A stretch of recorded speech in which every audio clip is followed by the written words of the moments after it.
은혜 받으실 하나님의 말씀은 사도행전 3장 11절로 26절까지입니다. 신약성경 191쪽 사도행전 3장 11절로 26절까지 보시겠습니다.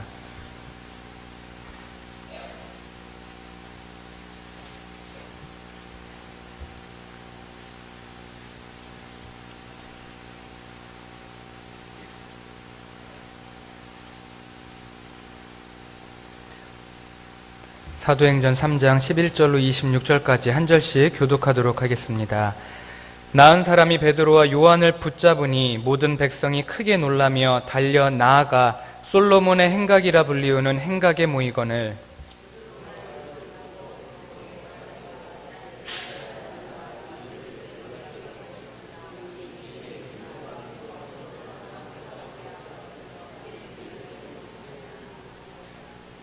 아브라함과 이삭과 야곱의 하나님 곧 우리 조상의 하나님이 그의 종 예수를 영화롭게 하셨느니라.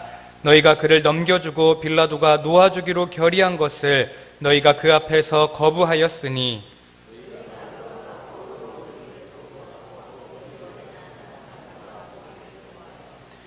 생명의 주를 죽였도다. 그러나 하나님이 죽은 자 가운데서 그를 살리셨으니 우리가 이 일의 증인이라.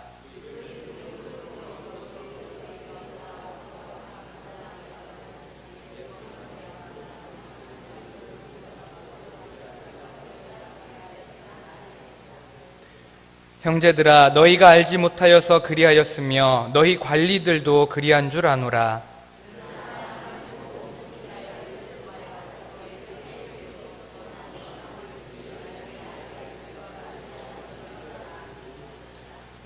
그러므로 너희가 회개하고 돌이켜 너희 죄 없이함을 받으라. 이같이 하면 새롭게 되는 날이 주 앞으로부터 이를 것이요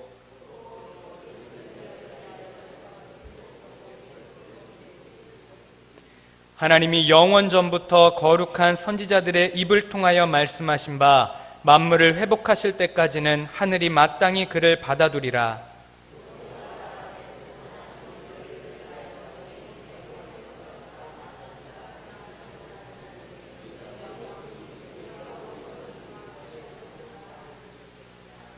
누구든지 그 선지자의 말을 듣지 아니하는 자는 백성 중에서 멸망받으리라 하였고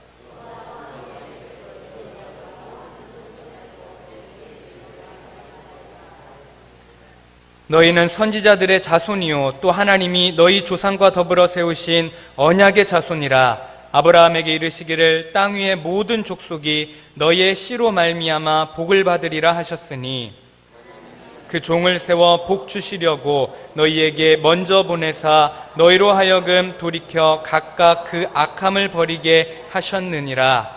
아멘. 사도행전은 신약 성경에서 아주 중요한 위치를 차지하고 있습니다. 그 첫 번째 이유는 신약의 유일한 역사서이기에 그렇습니다. 우리는 사도행전을 통해서 신약 성경의 역사성을 증명할 수 있습니다. 그리고 사도행전이 중요한 또 하나의 이유는 사도행전을 통해서 신약의 교회가, 지금 우리들이 몸담고 있는 이 교회가 어떻게 생겨났는지를 알 수 있게 되기 때문입니다. 사도행전은 오순절 성령 강림 이후에 성령의 역사에 의해서 교회가 시작되었음을 말씀합니다. 그리고 그 성령의 역사로 일어났던 교회 안에 다양한 기적들을 소개하고 있습니다. 3장에서도 그러한 기적 하나가 소개되고 있습니다.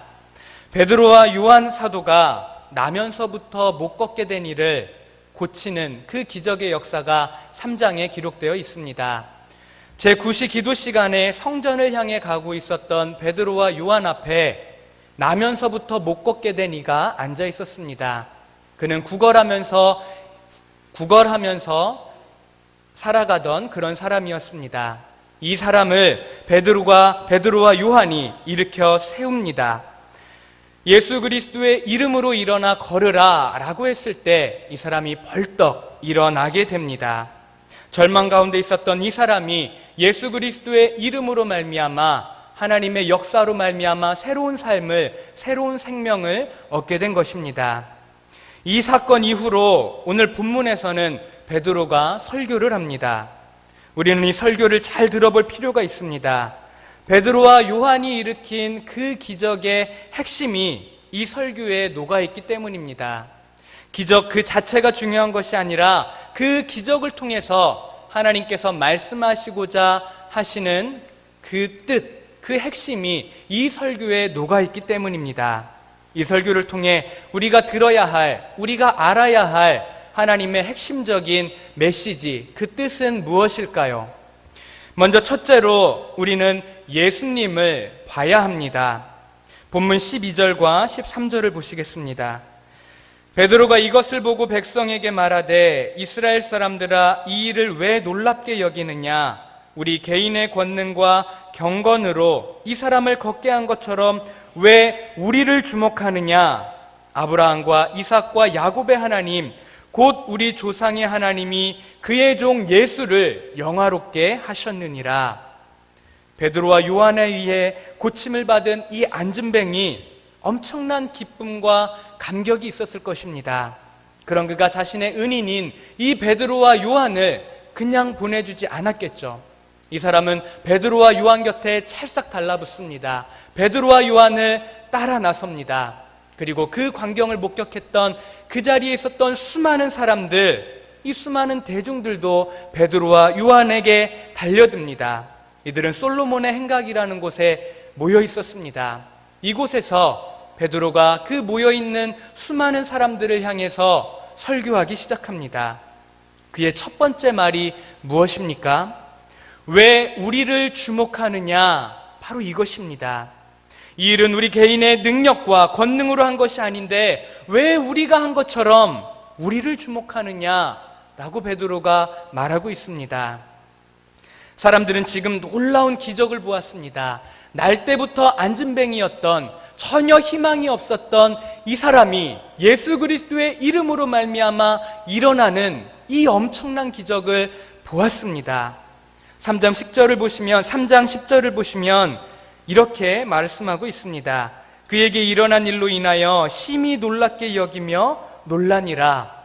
그 안진뱅이가 일어나는 장면을 본 사람들 엄청나게 놀란 것입니다. 놀랍게 여기며 놀라니라. 정말로 깜짝 놀란 것입니다. 아니 어떻게 이런 일이 일어날 수 있는가? 눈앞에서 엄청난 사건을 보면서도 믿지 못할 만큼 그렇게 이 사람들은 깜짝 놀란 상태입니다. 이 놀라운 일을 본 사람들이 이제 베드로와 요한을 쳐다보고 있습니다. 그 사람들을 주목하고 있습니다. 그들에게서 또 어떤 굉장한 일이 일어날까 기대하면서 그들을 바라보고 있는 것입니다. 너무나도 신기한 일, 너무나도 놀라운 일을 경험했기 때문에 다시 이 베드로와 요한을 통해서 더 신비한 일, 더 놀라운 일, 그러한 기적을 바라보면서 이 두 사람을 지금 수많은 사람들이 주목하고 있는 것입니다. 그런데 지금 베드로는 자신을 뚫어져라 쳐다보고 있는 이 수많은 사람들의 시선을 옮겨놓고 있습니다. 다른 곳을 바라보게 만들고 있습니다. 그 다른 곳, 그 다른 지점이 어딥니까? 바로 예수 그리스도입니다. 여러분, 우리를 쳐다보지 마십시오. 우리의 힘으로, 우리의 능력으로, 우리의 경건으로 이 사람이 일어난 것이 아닙니다. 우리를 바라보지 마시고 예수 그리스도를 바라보십시오. 아브라함과 이삭과 야곱의 하나님, 바로 그분께서 영화롭게 만드신 예수 그리스도, 그분을 바라보시고 그분을 주목하십시오 라고 지금 베드로가 말하고 있는 것입니다. 자신을 바라보고 있는 수많은 사람들의 시선을 지금 예수님께로 베드로는 옮겨놓고 있습니다. 사람들은 어떤 사건이 일어나면 그 사건만을 바라봅니다. 좋은 일이든 나쁜 일이든 기쁜 일이든 슬픈 일이든 그 사건 자체만을 바라보는 것입니다. 그러나 우리는 그 사건이 아니라 그 사건 안에 계신 예수님을 바라봐야 합니다. 하나님께서 나의 인생길, 지금 내가 처해 있는 이 모든 상황을 통해서 나에게 주시고자 하시는 것, 나에게 말씀하시고자 하시는 것, 그것은 바로 예수 그리스도이기 때문입니다. 로마서 8장 32절은 말씀합니다. 자기 아들을 아끼지 아니하시고 우리 모든 사람을 위하여 내주시니가 어찌 그 아들과 함께 모든 것을 우리에게 주시지 아니하겠느냐.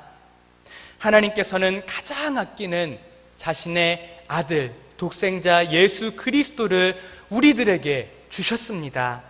하나님께 그 아들보다 더 귀한 것은 없습니다. 우리 하나님께 가장 귀한 분, 하나님께 있어서 가장 고귀하고 가장 값진 분은 바로 예수 그리스도십니다. 그런데 하나님께서는 그 아들 예수 그리스도를 우리들에게 주셨습니다. 다시 말해서 예수 그리스도를 얻은 사람은 이미 이 세상의 다른 모든 좋은 것보다 더 좋은 것을 이미 얻은 것과도 같습니다. 그렇다면 중요한 것은 예수님을 얻었는가, 그렇지 못한가입니다. 이것이 우리 인생에서 가장 중요한 일임을 믿으시기 바랍니다. 예수님을 얻었는가, 예수님을 얻지 못했는가, 이것이 가장 중요한 일입니다. 그러나 일반적으로 우리는 예수님을 먼저 구하는 것이 아니라 기적을 먼저 구합니다. 예수님을 먼저 바라보는 것이 아니라 어떤 일이 일어났는가, 그 사건을 먼저 바라봅니다. 안진뱅이 기적을 본 사람들이 예수님을 바라본 것이 아니라 그 사건, 그 기적을 바라보았듯이 우리들은 예수님이 아니라 우리 앞에 있는 사건, 내가 처해 있는 그 환경을 먼저 생각하고 바라보는 것입니다. 주객이 전도된 그러한 신앙생활을 우리는 하고 있는 것이죠. 성도 여러분, 지금 베드로는 이 사건을 바라보고 있는 사람들의 시선을, 자신을 바라보고 있는 사람들의 시선을 예수님께로 옮겨놓고 있습니다. 우리가 아니라, 사건이 아니라 예수님을 바라보십시오. 우리는 예수님을 먼저 바라보고 예수님을 먼저 구해야 합니다. 그분 안에 모든 것이 있습니다. 예수님을 얻으면 다 얻는 것이고 예수님을 잃으면 다 잃는 것입니다. 어떠한 상황 속에서도 그 상황이 아니라 예수님을 바라보시는 우리 성도님들 되시기 바랍니다. 고난의 자리든 기쁨의 자리든 어떤 자리에서든지 간에 예수님을 먼저 바라보시기 바랍니다. 그분을 주목하시기 바랍니다. 두 번째로 우리는 예수님이 누구신지를 봐야 합니다. 예수님은 어떤 분이실까요? 우리들의 신앙에 되시는 예수님, 이분은 과연 어떤 분이실까요? 모든 사람들의 시선을 예수님께로 옮긴 베드로는 이제 이 사람들에게 예수님이 누구신지, 예수님이 어떤 분인지 설명하기 시작합니다. 3장 14절을 보시면 베드로는 주님을 거룩하고 의로운이라고 소개하고 있습니다.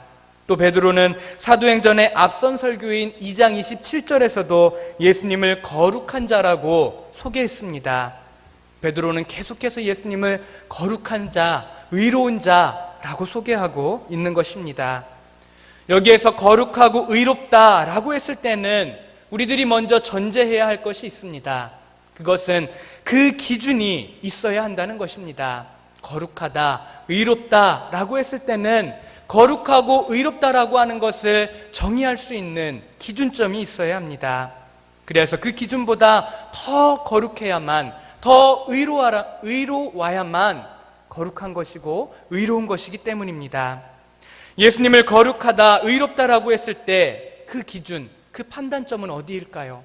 그 기준은 바로 하나님이십니다. 그렇다면 하나님 기준에서의 거룩과 의는 무엇일까요? 하나님 기준에서의 거룩과 의는 죄가 전혀 없는 상태고, 이 상태는 오직 하나님께서만 도달하실 수 있는 그러한 상태입니다. 레위기 11장 45절에 보시면 내가 거룩하니 너희도 거룩하라 라고 하나님께서 말씀하셨습니다.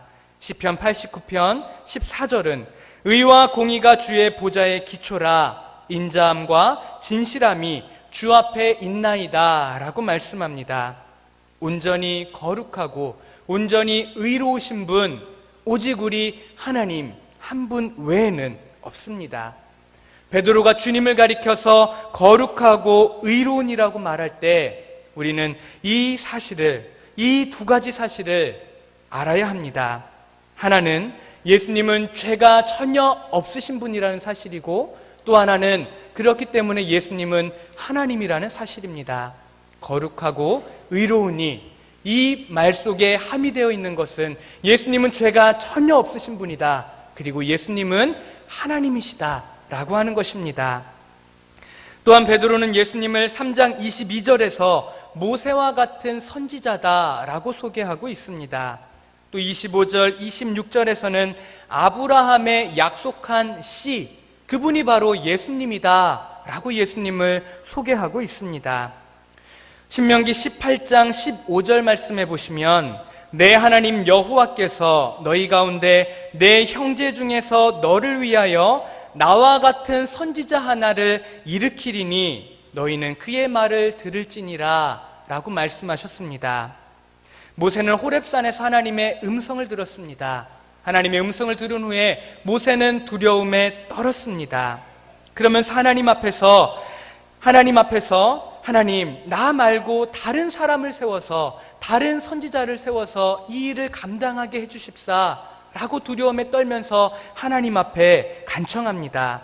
그런 그에게 하나님께서는 너와 같은 선지자 하나를 일으켜 세워주겠다라고 말씀하셨습니다. 그리고 누구든지 그 선지자의 말을 듣지 아니하는 자는 백성 중에서 멸망받을 것이다 라고 또한 말씀하셨습니다. 베드로는 지금 그때 예언된 그 선지자가 누구냐, 이것을 말하고 있는 것입니다. 하나님께서 모세에게 약속하셨던 그 선지자, 지금까지 이스라엘에 수많은 선지자들이 있었지만 그 선지자들보다 더 탁월하고 더 뛰어난 선지자, 이 마지막 선지자가 누구냐? 하나님께서 약속하셨던 그 진정한 선지자, 그 최후의 선지자, 그 선지자가 바로 예수 그리스도다 라고 하는 사실을 지금 사람들에게 설명하고 있는 것입니다. 또한 예수님은 아브라함의 씨이십니다. 하나님께서는 아브라함을 부르시면서 창세기 12장에서 땅의 모든 족속이 너로 말미암아 복을 얻을 것이다 라고 약속하셨습니다. 아브라함의 씨, 모든 족속을 복으로 인도할 아브라함의 자손, 그 씨, 하나님께서 그때 약속하셨던 아브라함의 자손, 모든 사람들을 복으로 인도할 그 아브라함의 자손, 아브라함의 씨가 누구냐? 그 씨가 바로 예수 그리스도다. 이 사실을 지금 베드로는 사람들에게 설명하고 말하고 있는 것입니다. 이제 당시 베드로의 설교를 듣던 유대인도, 지금의 우리 모두도 예수 그리스도를 통해 복의 자리로 나아갈 수 있습니다. 예수 그리스도로 말미암아 구원의 길이, 복의 길이 열린 것입니다. 성도 여러분, 베드로는 지금 모든 사람들의 시선을 예수 그리스도께로 집중시킨 이후에 이 예수님이 어떤 분인지, 누구신지를 설교하고 있습니다. 예수님은 거룩하고 의로우신 분입니다. 그분은 선지자 중에 선지자, 마지막 선지자입니다. 그리고 그분은 아브라함의 약속한 씨입니다. 이 말은 예수 그리스도가 하나님께서 약속하신 그 구세주요, 그 메시아라는 사실입니다.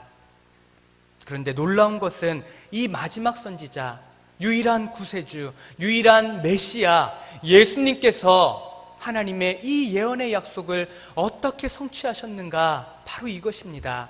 예수님께서 어떻게 성취하셨습니까? 마지막 선지자, 유일한 구세주, 메시아로서의 그 약속을 어떻게 성취하셨습니까? 십자가 위에서 성취하셨습니다. 그 누구도 예상하지 못하고 그 누구도 상상하지 못한 방법으로 우리 주님은 모든 사람들의 죄를 대신 지시고 십자가 위에서 처절하게 죽으셨습니다. 모든 고난과 고통을 다 당하시고 멸시와 치욕을 다 당하시고 우리 주님께서는 십자가 위에서 죽으셨습니다. 주님께서 이렇게 죽으시는 것을 통해서, 십자가 위에서 이 처절한 고난을 통해서 하나님의 약속의 말씀, 구세주의 그 약속, 메시아의 그 약속을 성취할 것이라고 믿었던 사람들, 생각했던 사람들은 그 당시에 없었습니다. 그렇기 때문에 이 마지막 선지자, 이 구세주, 이 메시아, 하나님께서 약속하신 유일한 구세주를 십자가에 못 박아 죽여버렸던 것입니다. 유대인들은 끝까지 예수님을 거부했고 그분의 메시아됨을 부정했습니다.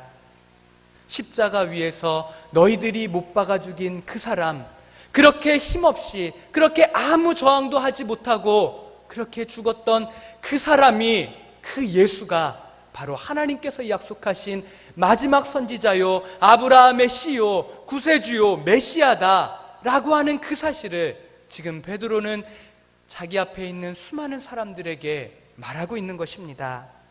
성도 여러분, 우리 주님 이외에 구원의 길은 없습니다. 하나님께서 우리들에게 약속해 주신, 하나님께서 우리들에게 보내주신 마지막 선지자, 유일한 구세주, 메시아는 예수 그리스도밖에 없습니다. 베드로는 지금 다양한 증거들을 통해서 그리스도의 마지막 선지자 되심, 메시아 되심, 구원자 되심을 증거하고 있습니다. 이것보다 더 큰 증거, 다른 그 어떤 증거가 더 필요하겠습니까? 베드로가 사람들에게 말하고자 하는 것, 너희들이 십자가에 못 박아 죽여버린 그 사람이 바로 메시아다, 바로 구세주다, 아브라함의 약속한 시요 마지막 선지자다, 바로 이 사실입니다. 예수님은 유일한 구원자, 유일한 메시아이십니다. 이 사실을 인정하시기 바랍니다. 이 사실을 깨달으시기 바랍니다. 바로 여기에 구원이 있습니다. 바로 여기에 생명이 있습니다. 마지막 세 번째로 우리는 그 예수님을 믿어야 합니다. 우리 본문 19절 말씀을 보시겠습니다. 그러므로 너희가 회개하고 돌이켜 너희 죄 없이 함을 받으라. 이같이 하면 새롭게 되는 날이 주 앞으로부터 이를 것이요. 지금 사도 베드로 설교의 핵심, 사도 베드로의 이 설교의 요점은 바로 이것입니다. 그러므로 너희가 회개하고 돌이켜 죄 없이 함을 받으라. 다시 말해 예수님을 믿으라, 이것입니다. 당시 그 자리에 있었던 사람들은 예수님의 죽음과 직접적인 관련이 있었던 사람들입니다. 바로 빌라도의 재판정에서 예수를 십자가에 못 박으시오, 예수를 십자가에 못 박으시오, 빌라도에게 외쳤던 그 당사자들이기 때문입니다. 베드로도 그 자리의 사람들을 그 당사자들로 여기면서 설교하고 있습니다. 13절 14절에 너희가 그를 넘겨주고 너희가 그 앞에서 거부하였고 너희가 거룩하고 의로운 일을 거부하고, 그 자리에 모여있는 사람들, 그 사람들이 바로 예수님을 십자가에 못 박은 당사자들이었던 것입니다. 예수를 십자가에 못 박으시오, 십자가에 못 박으시오. 빌라도는 그들의 외침을 무시하지 못하고 저버리지 못하고 결국 예수님을 십자가에 못 박아 죽여버렸습니다. 바로 그 자리에 있는 사람들이 그 예수님의 십자가 죽음을 주도했었던 사람들인 것입니다. 생명의 주가 그들의 손에 의해, 생명의 주가 그들의 손에 의해 죽임을 당하고 말았습니다. 거룩하고 의로운 아무런 죄가 없으신 하나님, 이 하나님께서 십자가 위에서 처참하게 죽으셨습니다. 그 십자가 사건, 살인한 사람은 놓아주고 도리어 아무 죄 없는 사람을 십자가에 못 박아 죽여버렸던 그 사건, 세상에서 가장 불공정한 재판이 일어났었던 그 사건, 그 십자가 사건의 피의자가 바로 너희들이다 라고 베드로는 말하고 있습니다. 바로 너희가 예수 그리스도를 십자가에 못 박은 장본인이다, 이것을 말하고 있는 것입니다. 만약 거기서 끝났다면 예수님을 십자가에 못 박은 그들에게는 저주와 멸망밖에 남은 것이 없을 것입니다. 그러나 하나님은 그렇게 죽으신 예수 그리스도를 다시 살리셨고 그 예수님을 승천하게 하셨습니다. 그리하여서 하나님 보좌 우편에 앉히셨습니다. 그리하여 예수님을 영화롭게 만드셨습니다. 주님은 지금 승천하셔서 하나님 보좌 우편에 앉아 계십니다. 그리고 하나님은 이 일을 비밀스럽게 행하신 것이 아닙니다.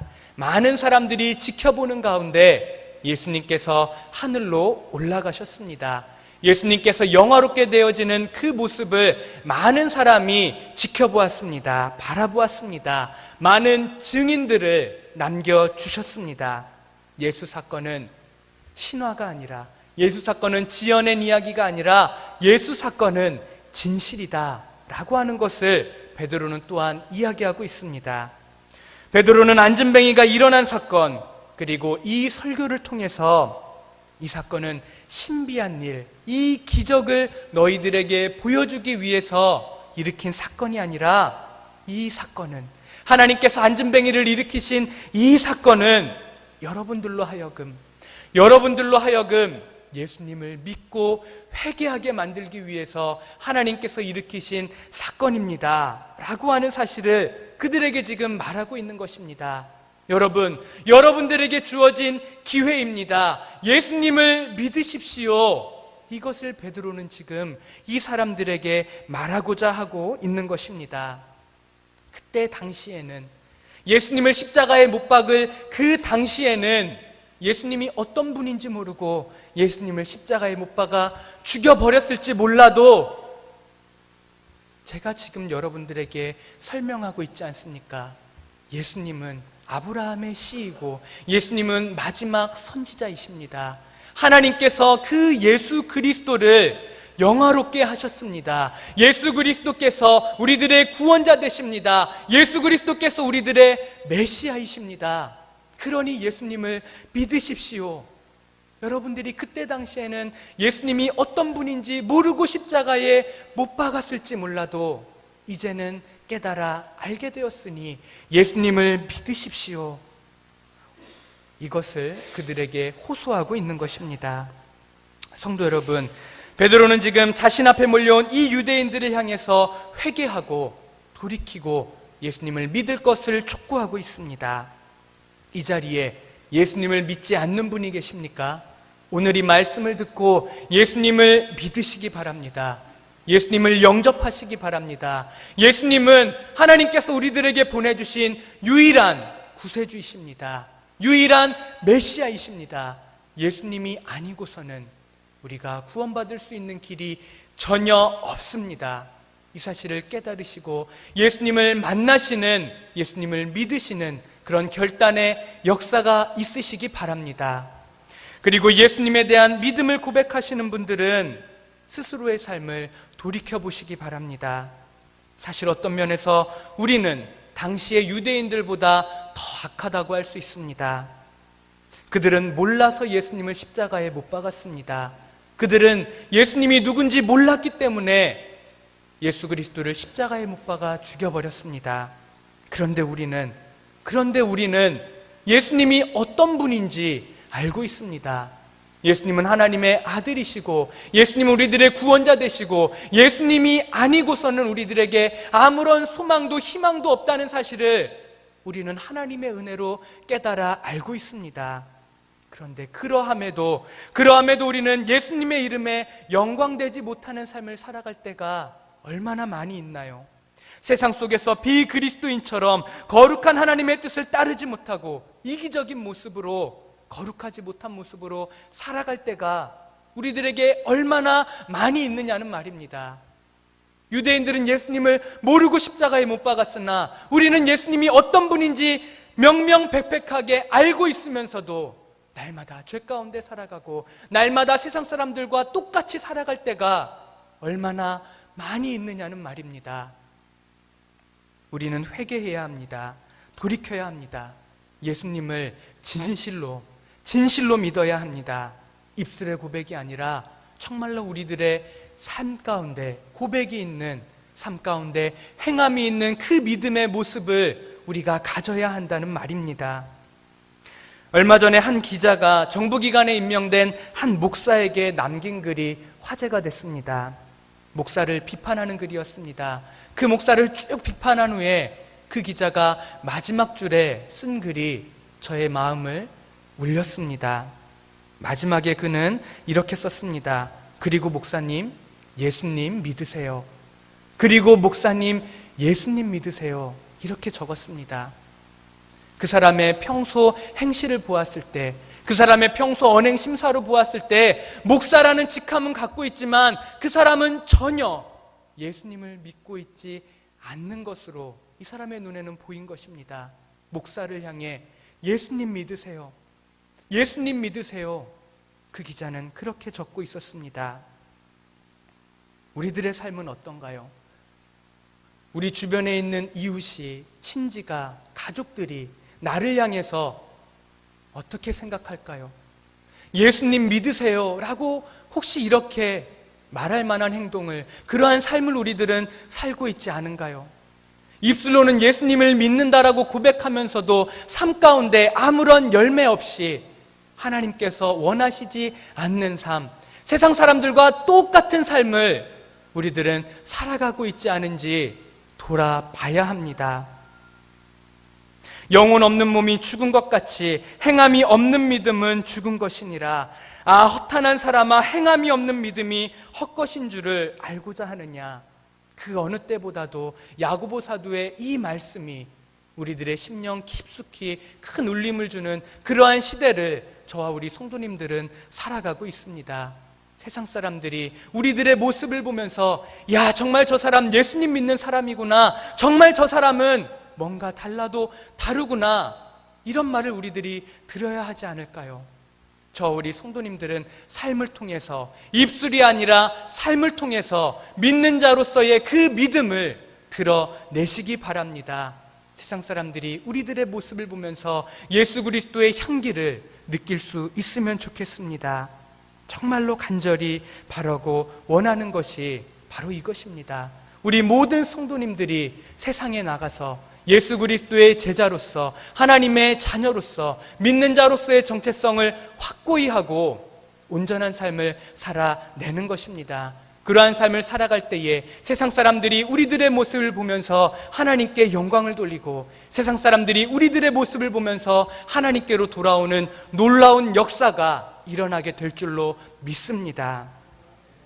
오늘 본문에서 베드로는 안진뱅이를 일으킨 이 기적을 통해서 원초적인 복음, 그 복음의 핵심을 우리들에게 전하고 있습니다.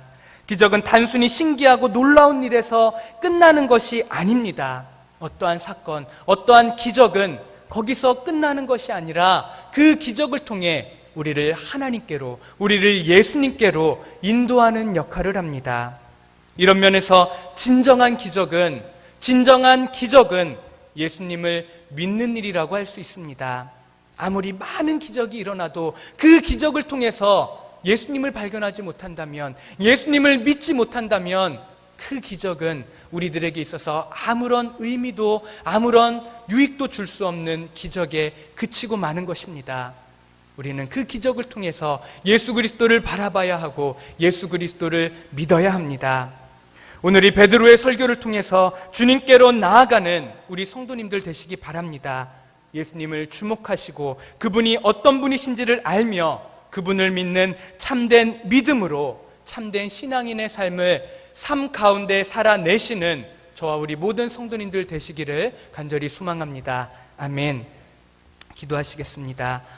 거룩하신 아버지 하나님, 하나님의 모습을 따라 우리 역시 거룩하게 만들어주신 것 진실로 감사합니다. 하나님 아버지, 거룩하게 변화된 우리들이 이 땅에서 거룩한 삶을 살아가기를 간절히 소망합니다. 입술로만 예수님 믿는다고 고백하는 껍데기만 신앙인인 사람이 아니라 진실로 마음과 삶과 모든 우리들의 인생이 하나님 앞에서 거룩한 삶으로 하나님께 영광 돌리는 인생이 될 수 있도록 역사하여 주시옵소서. 그래서 우리들의 모습을 통해서 세상 사람들이 하나님께 영광 돌리고 우리들의 삶을 통해서 그들이 하나님께로 돌아오는 역사가 날마다 있도록 하나님 도와주시옵소서. 감사드리옵고 예수 그리스도 이름으로 기도합니다. 아멘.